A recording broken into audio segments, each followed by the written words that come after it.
खबर तफसील से। पीडीपी सदर महबूबा मुफ्ती ने ट्वीट करते हुए कहा कि आज उन्हें घर पर नजरबंद कर दिया गया है। महबूबा मुफ्ती ने कहा कि उन्हें इसलिए नजरबंद रखा गया है क्योंकि इंतजामिया के मुताबिक कश्मीर में हालात मामूल पर नहीं हैं। इससे उनके नॉर्मलसी से मुतालिक फर्जी दावों की कलई खुल जाती है। पीडीपी सदर ने कहा कि मरकजी हुकूमत को अफगानिस्तान की अवाम के हुकूक की फिक्र है, जबकि कश्मीरियों को उनके हुकूक से महरूम रखा जा रहा है। सेहत खानदानी बहबूद पर पार्लिमानी स्टैंडिंग कमेटी के चेयरमैन व रुकने पार्लियामेंट राम गोपाल यादव का कहना है कि कश्मीर में जमीन पर बेहतरी दिख रही है, लेकिन पूरी तरह से बेहतरी लाने में मजीद वक्त दरकार है। कमेटी के अनंतनाग दौरे के दौरान राम गोपाल यादव ने कहा कि वो जम्मू कश्मीर का रियासती दर्जा बहाल करने और जल्द इंतखाबात के हक में हैं। कमेटी के अरकान ने मटन के मारूफ सूर्य मंदिर पर हाजिरी दी और मुख्तलिफ वफूद से मुलाकात की। इन्होंने पहलगाम का दौरा किया। Director health services Kashmir Mushtaq Ahmad Rather व इंतजामिया के दिगर अफसरान उनके हमरा थे। मतलब सिक्योरिटी लगी जब ये माहौल तो तब पूरा ठीक होगा जब सिक्योरिटी की जरूरत ही न रहे। तो अभी लग रहा है कि इट विल टेक टाइम। पड़ोसी क्या सोचते हैं इस पर भी निर्भर करता है। मैं तो व्यक्तिगत कश्मीर में राज्य का फिर से राज्य का दर्जा मिले, यूनियन टेरिटरी हटे, इसका पक्षधर हूँ। मैंने गृह मंत्री जी से भी इस संबंध में बात की थी काफ़ी पहले। लेटर ऑफ सिग्नेचर जरूर होगा। ये आपकी पार्टी भी इसी के समर्थन में है कि स्टेटहुड मिलना चाहिए? Yes of course. इसके बारे में कब तक होने चाहिए, क्या सुझाव देंगे? देखिए, जितना जल्दी हो जाएगा यहाँ की जनता को उतनी जल्दी संतोष मिलेगा।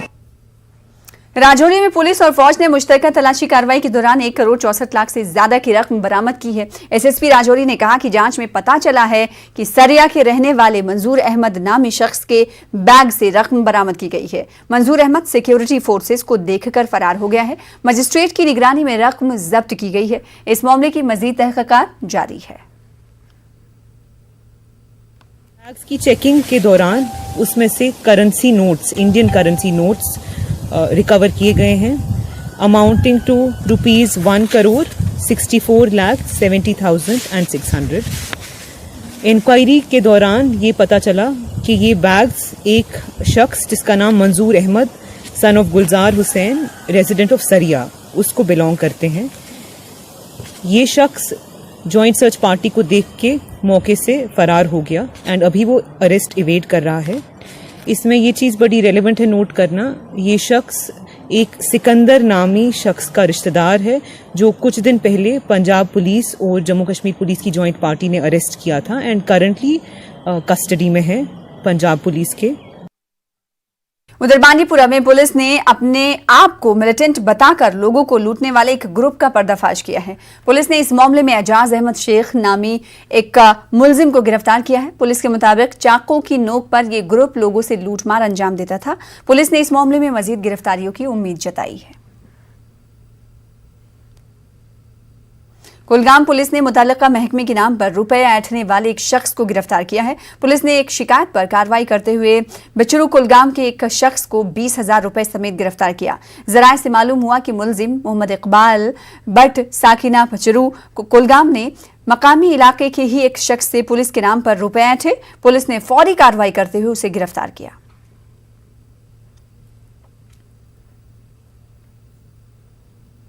आगे बढ़ेंगे। वादी कश्मीर में ट्रेन खिदमात आज से बहाल हो गई हैं। अलहदगी पसंद लीडर सैयद अली शाह गिलानी की मौत के बाद एहतियाती तौर पर ट्रेन खिदमात को 5 दिनों तक मुअत्तल रखा गया था। ट्रेन सर्विस दोबारा शुरू होने पर मुसाफिरीन ने खुशी का इजहार किया है।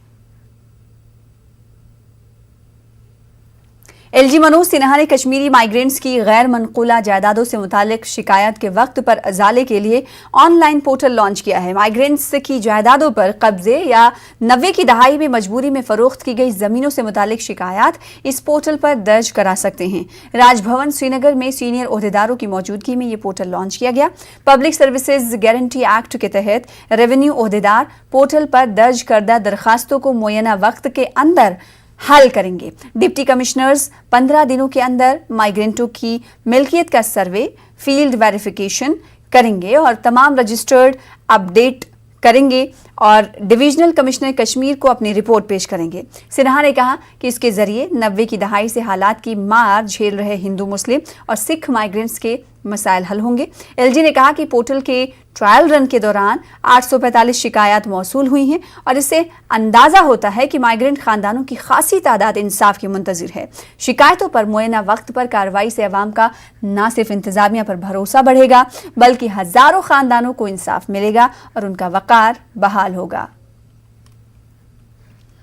पहली बात है, रिलीफ तथा रिहेबिलिटेशन डिपार्टमेंट माइग्रेंट परिवारों की अचल संपत्ति पर अवैध कब्जे, डिस्ट्रेस सेल, रिकॉर्ड में करेक्शन, अवैध कब्जे हटाने जैसे संबंधित शिकायतों को रिसीव करने के लिए एक ऑनलाइन पोर्टल बनाएगा, जो काम आज प्रतिपादित हो गया है।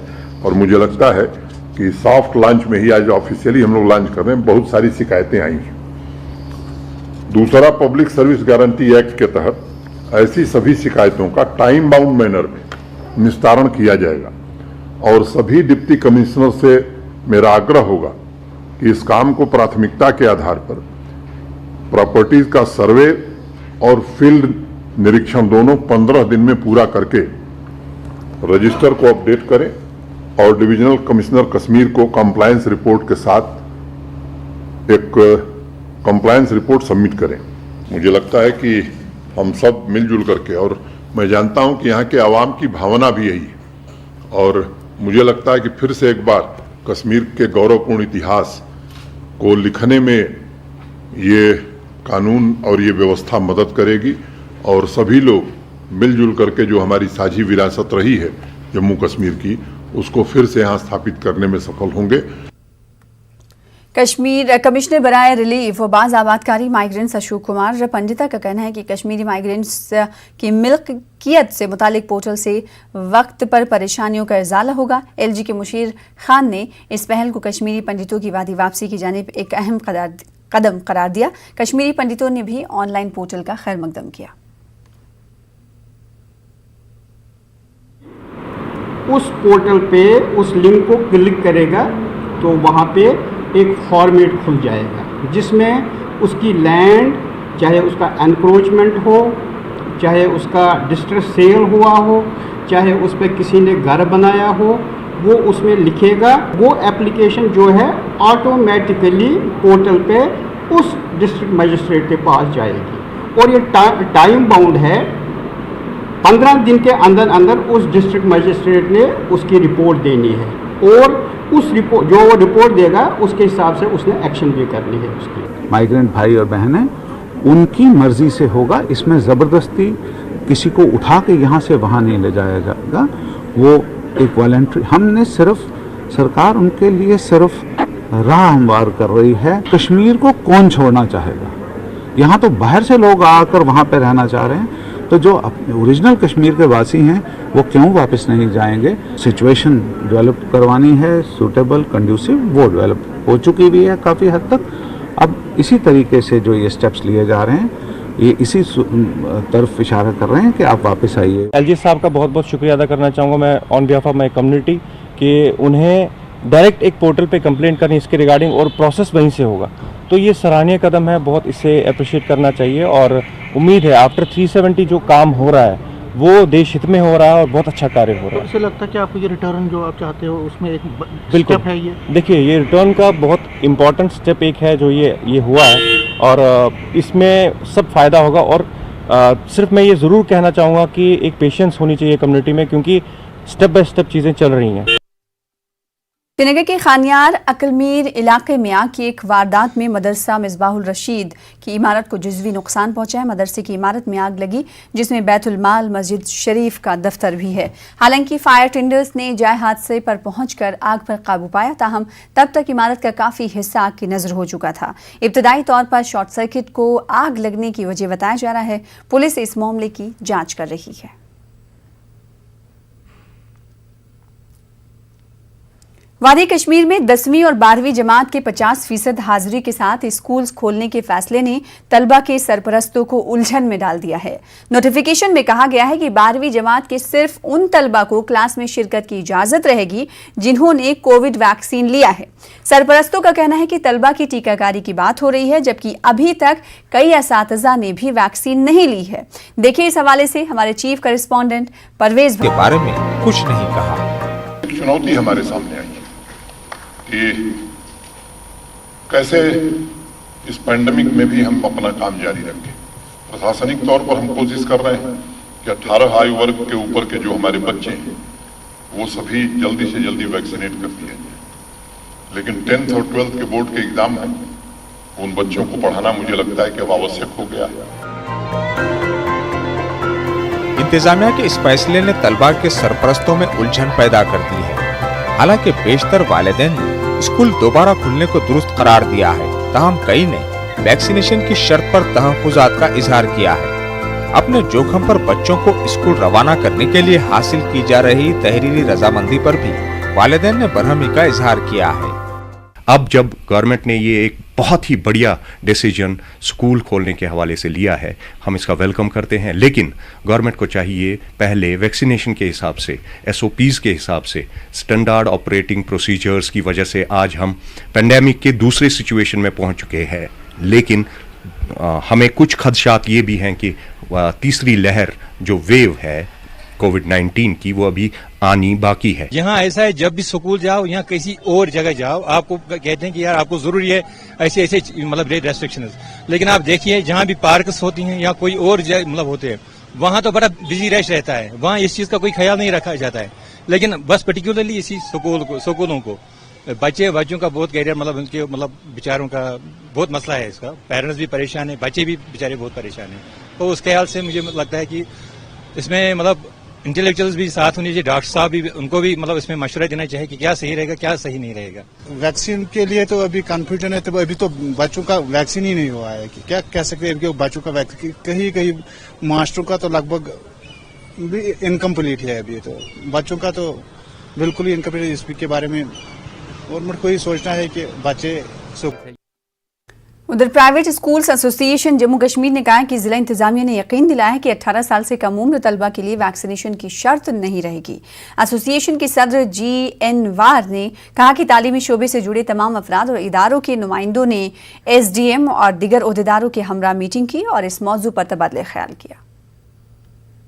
मैं आज ये तय पाया कि स्कूल खुलेंगे, 18 साल की उम्र तक के बच्चों के लिए कोई वैक्सीनेशन नहीं है और न ज़रूरत है, सिर्फ उनकी अटेंडेंस जो है 50% ही होगी।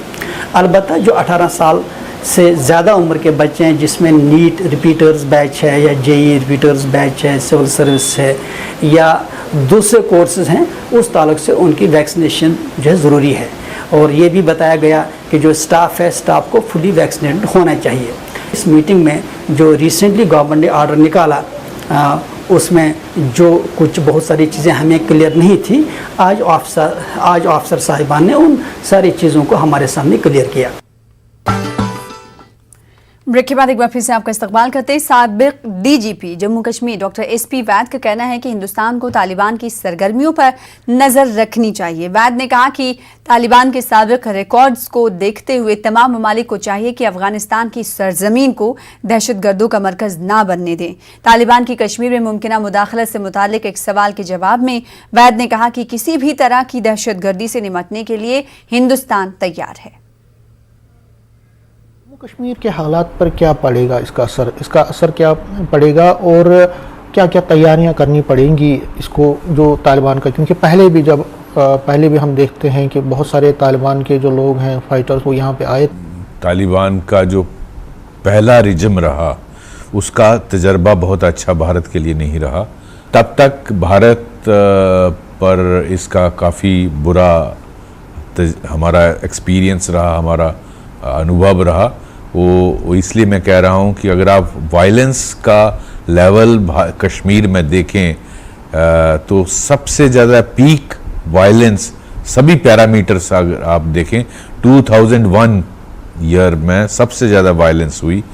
और अगर आप देखें 99 में जब कारगिल वार हुई तो आर्मी जब वहाँ चली गई कारगिल युद्ध के लिए तो बहुत सारे एरियाज़ में गैप आ गया, जिसकी वजह से फॉरेन टेररिस्ट काफ़ी मिकदार में अंदर घुसे, जिस वजह से बहुत अटैक्स, हाई प्रोफाइल अटैक्स हुए। फिदाई अटैक का जो फेनामेना था, सुसाइडल अटैक्स, उसी पीरियड में हुआ। चाहे वो बड़े बड़े अटैक, JNK असेंबली पर अटैक हमला, पार्लियामेंट पर हमला, बहुत सारे ऐसे हाई प्रोफाइल अटैक हुए इवन कंधार उस पीरियड में हुआ जो हाईजैकिंग हुई। लेकिन अब तालिबान ऑफिशियली जो हमारे उनसे राब्ता हमारे एम्बेसडर साहब का हुआ दोहा में, तो उनका कहना है कि वो भारत की सेंसिटिविटी का ध्यान रखेंगे। हम अपनी सॉइल जो हमने अमेरिका और वेस्टर्न कंट्रीज़ को प्रॉमिस किया है कि इसको इस्तेमाल नहीं किया जाएगा, लेकिन भारत की एप्रीहेंशंस हैं, वो ये हैं कि कहीं तालिबान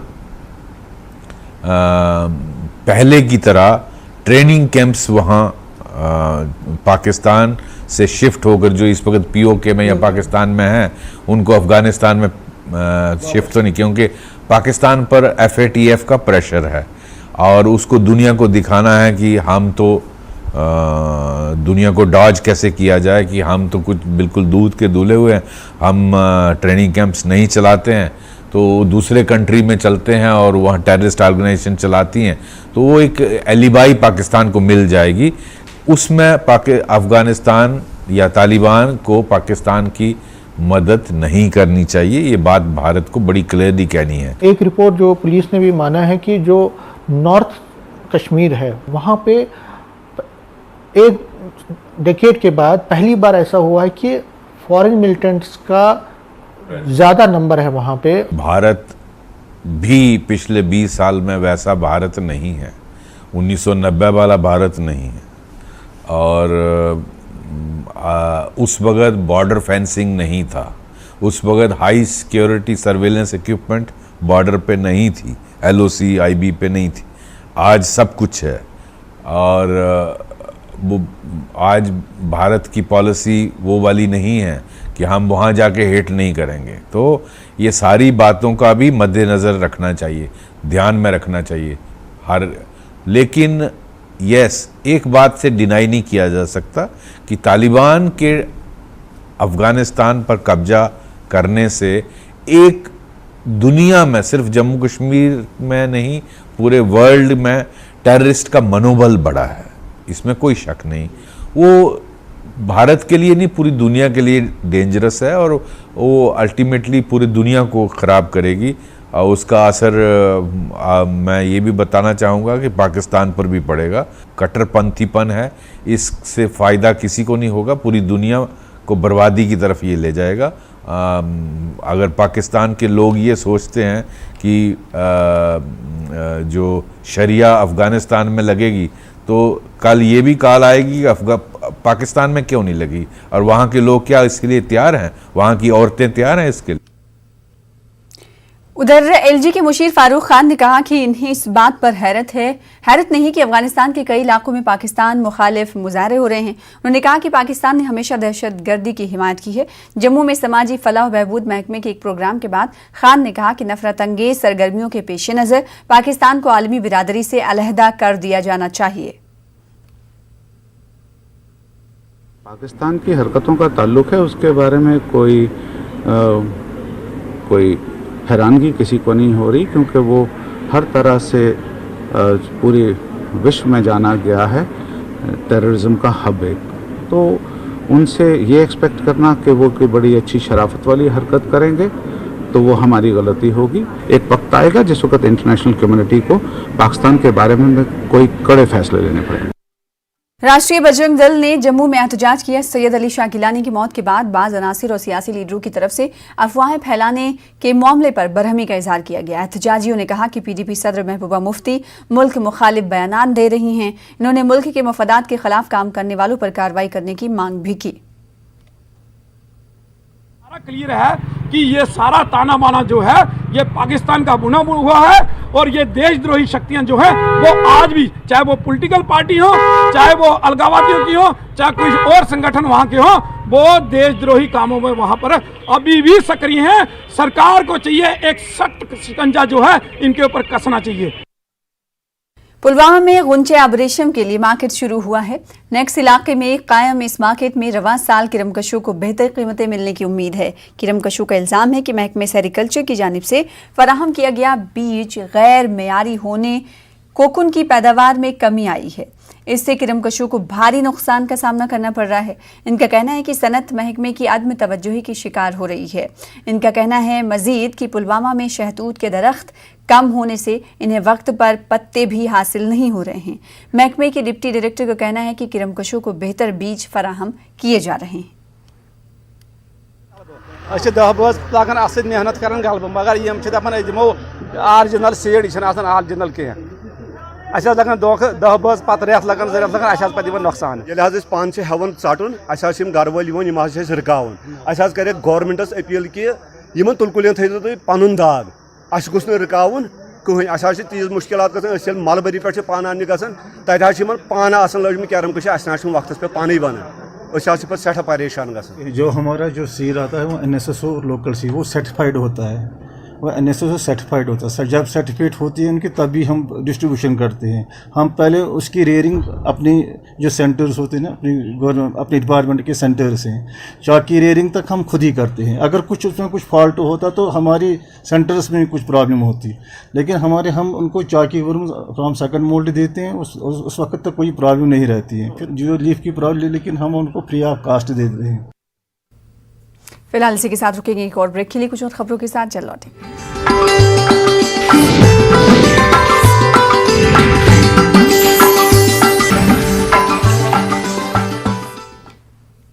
ब्रेक के बाद एक बार फिर से आपका इस्तकबाल करते हैं। कश्मीर में अब चारों पहर फिजाई आलूदगी पर नजर रखी जा रही है। हाल ही में कायम किए गए जम्मू कश्मीर के पहले continuous ambient air quality monitoring station से इस काम को मुमकिन बनाया गया है। देखिए इस हवाले से हमारी खास report.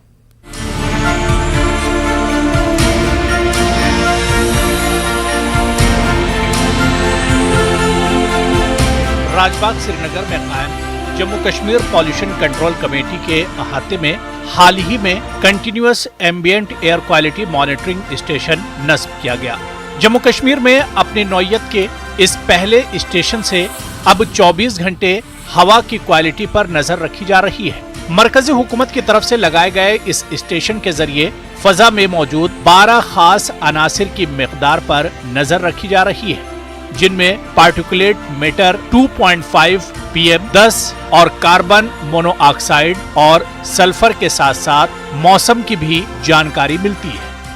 This is the first kind of station in this in valley, और 2 आ रहे हैं यहाँ कश्मीर में और 3 आ रहे हैं जम्मू में।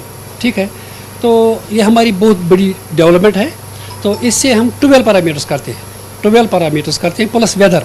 और इसका क्या फ़ायदा है हमको, अब क्योंकि विंटर आने वाला है, यहाँ पर रात को चाहे जंगलों में जलाएंगे कोयला बनाने के लिए, जो हमारी कश्मीरियों की बहुत अहम ज़रूरत है, तो रात को भी हमको ये मिलेगा कि हमारा डाटा कहाँ से, हमारा सोर्स क्या है, हमारा source of pollution, air pollution क्या है। हम रात को भी देख सकते हैं कि जब हम कल सवेरे रात ख़त्म होने के बाद सवेरे जब हम अपना डाटा चेक करेंगे, हम इंशाल्लाह आपको भी एक लिंक देंगे इसका, आप भी खुद मॉनिटर कर सकते हैं घर में बैठ के। इस नए स्टेशन के सर्विस इंजीनियर के मुताबिक ये स्टेशन 3 से 5 स्क्वायर किलोमीटर के अहाते में फिजा की सेहत के बारे में जानकारी देता है। शम्स खान के मुताबिक इस स्टेशन को चलाने के लिए पावर बैकअप भी मौजूद है, लिहाजा सरमा में बिजली की किल्लत का असर नहीं होगा। यहाँ से भी एयर का दबाव जिस दिन ज़्यादा होगा तो वहाँ से एयर 5 किलोमीटर तक या 3 किलोमीटर तक वहाँ से मेजर करेगा पॉल्यूशन। तो हम ये समझें कि इसी 3 से 5 किलोमीटर में जिस तरह का पोल्यूशन होगा वही मेजर करेगा ये, जहाँ से एयर आएगी, जिस एरिया से एयर आएगी, मतलब नॉर्थ ईस्ट से आएगी, साउथ ईस्ट से आएगी, नॉर्थ वेस्ट से आएगी, तो उसी एरिया से पॉल्यूशन ज़्यादा मेजर होगा। पॉल्यूशन कंट्रोल कमेटी के ओहदेदारों के मुताबिक जम्मू कश्मीर में मजीद 4 ऐसे स्टेशन लगाए जा रहे हैं और इन तमाम स्टेशंस के चलते रियल टाइम एयर क्वालिटी और पॉल्यूशन के माखज का पता चलेगा। इस जानकारी की बुनियाद पर आलूदगी कम करने के इक़दामात किए जाएंगे। मौसम खज़ा से लेकर सरमा में कश्मीर में फज़ाई आलूदगी काफी बढ़ जाती है और निजी गाड़ियों की बेतहाशा बढ़ती तादाद ने फज़ाई आलूदगी में और इजाफा किया है। ऐसे हालात में ये जदीद स्टेशन एक बड़ी तब्दीली ला सकते हैं। न्यूज 18 उर्दू के लिए श्रीनगर से शब्बीर अहमद की रिपोर्ट। रवां बरस मुख्तलिफ मजहबी तकारीब में कश्मीरी पंडितों की भारी शिरकत से पंडितों की वादी वापसी की नई उम्मीदें जाग उठी हैं। कश्मीर की नई नस्ल में हालात की वजह से पैदाशुदा दूरियों को मिटाने और पुरानी रिवायात को दोबारा जिंदा करने की कोशिशें भी की जा रही हैं। ऐसे में अक्सरियती तबके के मुस्बत रोल की भी सराहना हो रही है। देखिए हमारे नुमाइंदे मुदस्सिर कादरी की खास रिपोर्ट।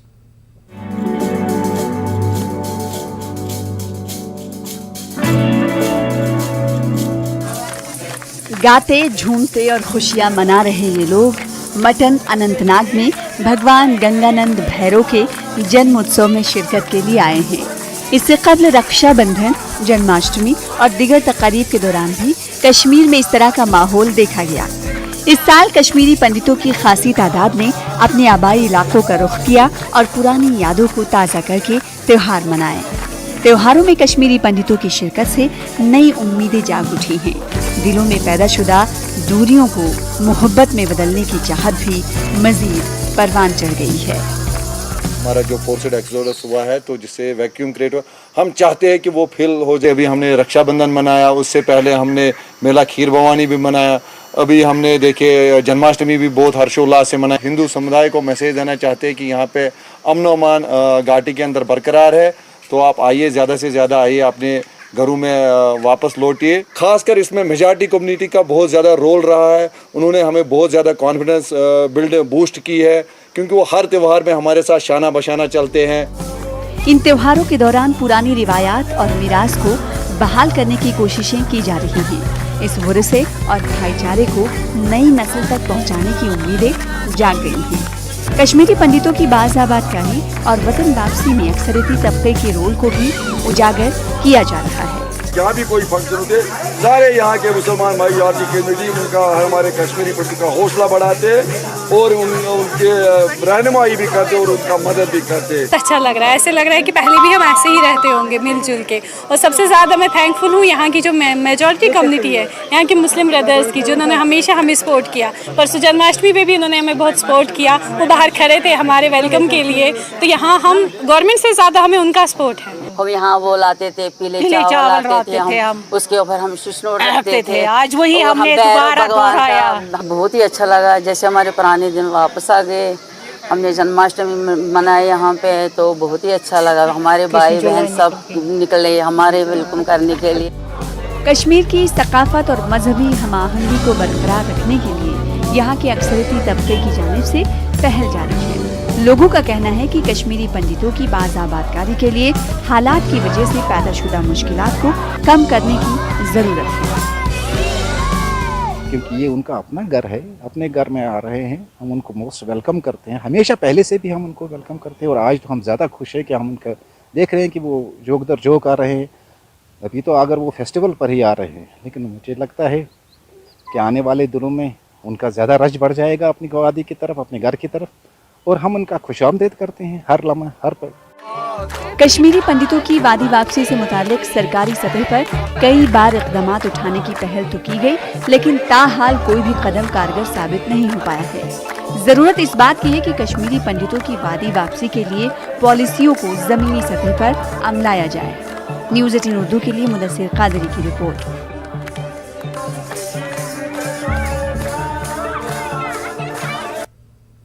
इसके अलावा कश्मीरी पंडितों ने बडगाम में हवन का भी इनेकाद किया। 32 साल के वक्फे के बाद मुनक्किद हुए इस हवन में कई अकीदतमंदों ने शिरकत की।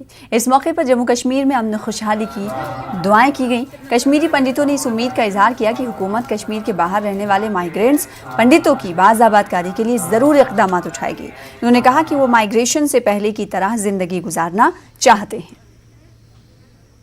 खुशी तो बहुत है, ये तो हम प्रूव नहीं कर सकते हैं कि कितनी खुशी है हमारे दिल में आज कि यहाँ सभी बहनें भाई मुसलमान हिंदू मुस्लिम सभी इकट्ठे यहाँ हैं। आज मैं इतनी खुशी है, मुझे नहीं लगता हम यहाँ से निकल रहे थे पहले, हम तो हमेशा लगता यहीं थे। तो खुशी इतनी है कि गवर्नमेंट अगर सोचे कि सबों को इधर लाए। 32 साल के बाद यहाँ पर ये हवन मुनक्किद किया है। ये विनोद जी को हवन करना था, तो हमने कहा कि इसके साथ साथ हम सारे इस एरिया के लिए दुआ मांगेंगे ताकि जो भी हिंदू यहाँ से भागे हुए हैं वो आकर देख ले कि हालात वो नहीं हैं जो पहले के थे। बाहर मैसेज ये जाए कि हम यहाँ आराम से रह सकते हैं। मैंने आज से 32 साल पहले रखा था, तो फिर हालात ख़राब होने की वजह से यहाँ से जाना पड़ा, तो फिर मैं आज 32 साल के बाद इधर आके हवन कर रहा हूँ। तो क्या क्या दुआएं इस हवन में मांगी? हवन में दुआएं मांगे सबके लिए कि हालात ठीक रहे हमारे कश्मीर में, वो पहले जैसा भाईचारा हो। कमिश्नर बराए रिलीफ और बाज़ाबाद कागरी माइग्रेंट्स अशोक कुमार पंडिता ने यकीन दिलाया कि वो जल्द ही कश्मीरी पंडितों के रिलीफ अकाउंट्स के मुंजमद करने के मसले का इजाला करेंगे। इन्होंने उम्मीद जताई कि कल होने वाली समाअत के बाद तमाम अकाउंट्स को बहाल कर दिया जाएगा। इन्होंने ऐसी अफवाहों की तरदीद की कि हुकूमत कश्मीरी पंडितों की माहाना इमदाद को रोकने वाली है। इसके 2 केस है, दोनों केसों को हाई कोर्ट में स्टे लाया हुआ है, लेकिन लोअर कोर्ट में उसका भाई भी वकील है, तो उसने लोअर कोर्ट में एक और केस वही खोला है और जज ने मिसकंसेप्शन में, मतलब जज को ये पता नहीं बताया, हमारे वकील ने जो गवर्नमेंट वकील था वहाँ पे वो अपेयर ही नहीं हुआ, इसलिए जज को पता नहीं चला कि इस केस का ऑलरेडी वहाँ पर स्टे है हाई कोर्ट में। तो उसने एक डिसीजन दे दिया, हमारे ट्रेजरी ऑफिसर को बताया कि इनकी कोई भी बिल जो है वो आप एंटरटेन नहीं करना। हमें पहले पता ही नहीं था, वो 26/8 को निकला है वो ऑर्डर और हमें पता चलता है 31/8 को। अब उसका स्टेटस ये है कि हमने कोर्ट में भी एप्लीकेशन फाइल की हुई है उस डिसीजन के खिलाफ, हाई कोर्ट में उसका स्टे है ऑलरेडी, तो कल उसकी हेयरिंग है, कल मोस्ट प्रोबेबली ये डेट इसकी हो जाएगी। सेंट्रल यूनिवर्सिटी ऑफ कश्मीर के vice chancellor professor Mirajuddin Mir को यूलेक्स वॉल ऑफ फेम साल 2020 की फहरिस्त में पहला मकाम हासिल हुआ है। इस पहल का मकसद आला तालीम के फ़रोग में वाइस चांसलर्स की जानिब से किए गए इक़दामात की हौसला अफजाई करना है। मुख्तलिफ पैमानों पर कारकर्दगी के जायजे के बाद आज़ादाना ज्यूरी पैनल और इंटरनल टीम की सिफारिश पर इस एजाज़ के लिए वाइस चांसलर्स का इंतखाब किया जाता है। प्रोफेसर मीर ने यूलेक्स का शुक्रिया अदा किया। इन्होंने कहा कि एडमिनिस्ट्रेटिव स्टाफ और फैकल्टी मेंबर्स की मुश्तरका काविशों से इस अवार्ड का हुसूल मुमकिन हो सका है। खुदा का शुक्र है कि उन्होंने मुझे within first 20 eminent vice chancellors मेरा नाम आ गया, जो मेरे वहाँ गुमान में भी नहीं था। ये अवार्ड मुझे लग रहा है ये मेरी ज़ाती कंट्रीब्यूशन नहीं है, ये पूरे जो मैंने आपसे अर्ज़ किया टीम जो है, टीम स्पिरिट है, जिसमें सबका कंट्रीब्यूशन है, योगदान है, स्टूडेंट्स का, मिनिस्ट्रियल स्टाफ का, फैकल्टी का और मेरी जो अपनी टीम है, जो मैंने स्पेल आउट की, यहाँ मैं रिपीट नहीं करना चाहूँगा, उन सब का कंट्रीब्यूशन है। उसी की वजह से ये जो है यूनिवर्सिटी को, चूँकि बाई चांस मैं इसका इस वक्त हेड हूँ, तो ये मेरे सहरे ये मेरे नाम पर आ गया। उधर कुपवाड़ा जिले में आज डीडीसीज और बीडीसीज की मीटिंग में हंगामा हुआ। डीडीसी चेयरमैन कुपवाड़ा इरफान पंडित मीटिंग की सदारत कर रहे थे। इस दौरान डीडीसी मेंबर खुर्शीद अहमद ने चेयरमैन पर सियासत करने का इल्जाम आयद किया। इसके साथ ही शोर शराबा शुरू हुआ और शुरका के बीच नोकझोंक हुई। डीडीसी चेयरमैन ने मेंबरान को समझाने की कोशिश की, लेकिन हंगामा जारी रहा। बाद में डिप्टी कमिश्नर कुपवाड़ा ने मुदाखलत करके मीटिंग को दोबारा शुरू कराया। बाद में मीटिंग पुरअमन तौर पर जारी रही और तमाम मेंबरान ने अपने अपने हलकों के मसाइल को उजागर किया। जो है डिस्पैरिटीज़ रिपोर्ट की गई हैं कि काउंसिल के बाहर से ही जो है जी कुछ काम अप्रूव किए गए हैं। वही सवालात हमने किए थे जिसमें थोड़ा तेज़ कलामी हुई और चेयरमैन साहब ने भी अपना जो है आपा खो दिया, तो उनको सीधा उसका जवाब देना चाहिए था, तो उन्होंने वो पर्सनल ले ली थोड़ी सी बात, दैट्स इट। अगर हमें ही शायद गलत फहमी हुई हो तो ही शुड हैव आंसर्ड, उनको वहाँ जवाब देके उसकी सफाई देके बात ख़त्म करनी चाहिए थी। हर डिस्ट्रिक्ट में काम हो रहा है, लेकिन हमारे डिस्ट्रिक्ट में नहीं हो रहा, क्योंकि जो चेयरमैन साहब है ये सियासत में लगा है। पिछले 6 महीने से सिर्फ सियासत में लगा, काम पे कोई ध्यान नहीं। हमारे डिस्ट्रिक्ट में, हर डिस्ट्रिक्ट में देखो कि जितने भी प्लान्स वो बने उनका ये टेंडर भी निकले, हमारे डिस्ट्रिक्ट में है अभी तक हुआ ही नहीं कुछ। एक इनका टीम बैठनी चाहिए, वो देखना चाहिए कि चेयरमैन साहब जब से बना है तब से आज तक क्या हुआ है। ज़िला है उसकी तरक्की के लिए हमें हमें कोई डिस्पैरिटी यहाँ नहीं है। हम इंशाल्लाह जो देखिए ये तो पॉसिबल नहीं है ये कुपवारा डिवीज़न का आरएनबी का पैसा उठा के मैं हंदवारा डिवीज़न में डालूँ और सेपरेट कॉन्स्टिट्यूंस में। ये अपने रूल्स एंड रेगुलेशन होते हैं, जिन ऑफिसर्स को भी पता है रूल्स एंड रेगुलेशन, देखो अकॉर्डिंग डैट। अब मेरे ख्याल में ये पॉलिटिकली क्या इनका मोटिवेशन होगा मुझे पता नहीं है, बट एज फार एज यहाँ मिलजुल के जो कुपवारा डिस्ट्रिक्ट है इसकी तरक्की के लिए हम हर हमेशा खैर खा है। सब डिवीजन बानिहाल के बाटीबाज शगन इलाके में लोगों ने पीने के पानी की किल्लत और महकमे जल शक्ति के मुलाजमीन की गफलत के खिलाफ एहतजाज किया। लोगों का इल्जाम है कि 1 साल से बाटीबाज शगन तहसील खड़ी में पानी की किल्लत है। इलाके की खवातीन को पानी के लिए दूर दराज चश्मों का रुख करना पड़ता है। लोगों ने इल्जाम लगाया कि इस जानिब किसी की तवज्जो नहीं है। जल शक्ति के मुलाजमीन ड्यूटी के दौरान निजी काम में मसरूफ होते हैं। लोगों ने पाइपलाइन बिछाने के नाम पर मुबैना तौर पर लाखों रुपए हड़पने का भी इल्जाम आयद किया। डीसी साहब के पास, पीएचई डिपार्टमेंट के साहब और यहाँ तक कि एडवाइज़र साहब के पास भी गए कि हमारे गांव में जो है पानी की प्रॉब्लम है, इसको हल कीजिए। लेकिन दफ्तरों के चक्कर काट काट के हम थक गए और किसी डिपार्टमेंट को टस से मस नहीं हो रहा है। 1.5 महीना हो गया और परसों भी हमने एक्जिन साहब को भी कॉल की, AEE साहब को भी मैं रोज़ कॉल करता हूँ तो वो कहते हैं कभी ठेकेदार नखरे करते हैं, कभी ये, तो कुछ भी नहीं हो रहा है। एडमिनिस्ट्रेशन की तरफ से कुछ भी नहीं हो रहा है और आम इंसान जो है उसका यानी खमियाजा भुगत रहा है। खबरें जारी रहेंगी, रुकेंगे एक और ब्रेक के लिए।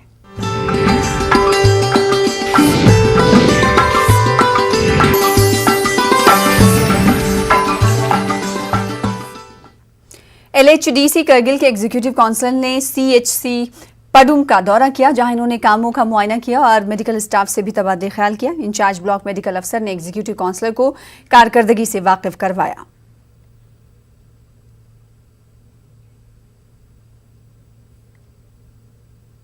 तलबा में जिद्दत और तख्लीकी सलाहियत पैदा करने के लिए करगिल में साइंसी नुमाइश का इफ्तिताह किया गया। Director education union territory Ladakh Safdar Ali ने जिला सतह पर साइंस नुमाइश का इफ्तिताह किया। तकरीबन 18 हायर सेकेंडरी स्कूल्स ने नुमाइश में हिस्सा लिया। डायरेक्टर ने तमाम मॉडल्स का बगौर जायजा लिया। नुमाइश में अव्वलीन 3 तलबा को आइंदा लेवल के लिए मुंतखब किया जाएगा। समाजी इंसाफ पर पार्लिमानी कमेटी की चेयरपर्सन रमा देवी का कहना है कि हुकूमत समाज के माशी तौर पर कमजोर तबकात और माजूरी की फलाह बहबूद के लिए तमाम तरह इक़दाम कर रही है। रमा देवी की क़यादत में पार्लिमानी वफ्द ने कंपोजिट रीजनल सेंटर श्रीनगर का दौरा किया। वफ्द ने SKICC श्रीनगर में मुख्तलिफ मीटिंगें भी मुनक्किद की। रमा देवी ने कहा कि वफ्द मरकजी स्कीमों के निफाज का जायजा ले रहा है। एक सवाल का जवाब देते हुए रमा देवी ने कहा कि कंपोजिट रीजनल सेंटर के पैमाने पूरे करने पर इंस्टीट्यूट का दर्जा दिया जाएगा। यहाँ पे जहाँ पे अभी आए हैं ये कंपोजिट रीजनल सेंटर है और यहाँ पे एक ये यहाँ का इंफ्रास्ट्रक्चर देख के और यहाँ पे एक डायरेक्टर पहली बार नियुक्त हुआ है सेंटर से आके, तो ये उम्मीद है कि इसको एक सेंटर के बजाय एक इंस्टीट्यूशन का दर्जा मिले।